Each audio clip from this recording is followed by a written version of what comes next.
Труп утопленницы был доставлен в морг.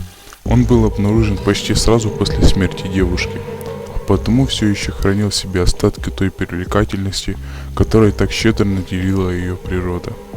Это заметил молодой врач-практикант. Ее пышная, изящная фигура, полуобнаженное тело с татуировкой на плече, красивые, густые, длинные волосы, обвивавшие застывшие черты живого, обворожительного лица.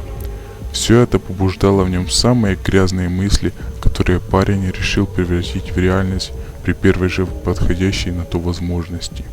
Оставшись со своей избранницей наедине, он немедленно приступил к делу, но до конца завершить задуманное не удалось.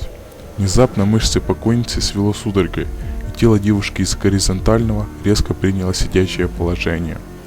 Уродливое лицо мертвеца с закатившимися под веки зрачками моментально оказалось нос к носу с лицом несчастного студента.